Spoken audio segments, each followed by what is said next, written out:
माशाल्लाह साईं तव्हांजी वॾी महिरबानी तव्हां असांखे टाइम ॾिनो प्रोग्राम पंहिंजी पुॼाणी ते पहुचे पियो ऐं असांजा जेके ॾिसंदड़ ख़ासि करे नौजवान नई टही आहे उनजे लाइ मैसेज ऐं असांजा वालदेन जेके ॿारनि खे पढ़ाइनि पिया उन्हनि जे लाइ ख़ासि मैसेज ऐं जेके भाॻिया आहिनि जी ज़मीनदारनि जे लाइ तव्हां हिकिड़ो मैसेज ॾेई छॾियो पर वरी रिपीट में जेकॾहिं सभिनी जे लाइ को ख़ासि अहम मैसेज ॾियणु चाहियो।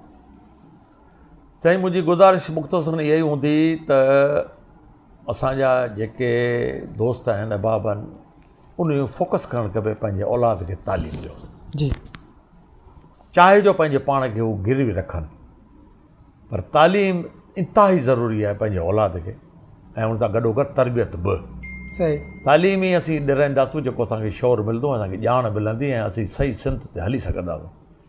अफ़सोस आहे काफ़ी वॾा वॾा घर वॾा वॾा ख़ानदान ॿिया जेके न तालीम ॾियण जे सबबु ऐं अॼु उनखे तकलीफ़ुनि में असीं ॾिसूं था अफ़सोस थिए थो। बाक़ी रहियो सुवाल त माण्हूअ खे पंहिंजे काज़ लाइ पंहिंजे मक़सद लाइ सचो हुजणु खपे। जंहिं कम खे तव्हां स्टार्ट करियो था जेको बि कारोबार करियो था या जेको कमु करियो था तव्हां सचाई सां ईमानदारीअ सां नेक नीति सां उनखे कमु करियो त अलाह ताला तव्हांजी उन रोज़ी में बरकत बि विझंदो। बिल्कुलु हलणु तव्हांजो सचाई सां हुजे माण्हू मां मोट जी उमेदु न रखिजो मोट तव्हांखे मालिक ॾींदो ऐं ज़रूरु ॾींदो हुनजो वाइदो थियलु आहे।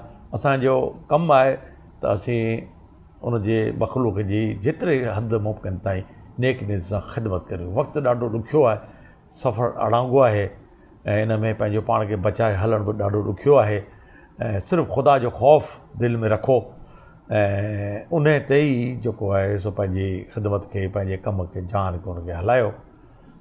तालीम तालीम तालीम कारोबार मुख़्तलिफ़ माण्हुनि जा मुख़्तलिफ़ आहिनि ज़मींदारी आहे लाइव स्टॉक आहे दुकानदारी बीटी आहे उन में असीं पूरो तवजो ॾियूं ऐं उन कम जी मुकमल ॼाण वठूं। कमु स्टार्ट करण खां अॻु में पहिरीं असांजी उनजी ॼाण हुजणु खपे। जेकॾहिं अणॼाणाई में असीं को बि कमु कंदासीं त उहो असांखे नुक़सानु थींदो ऐं उन में मार खाईंदासीं महिनत अजाई वेंदी हली। तंहिं करे पहिरीं मुकमल ॼाण उन खां पोइ अमली तौर ते फील्ड में अचणु। सही वॾी महिरबानी साईं।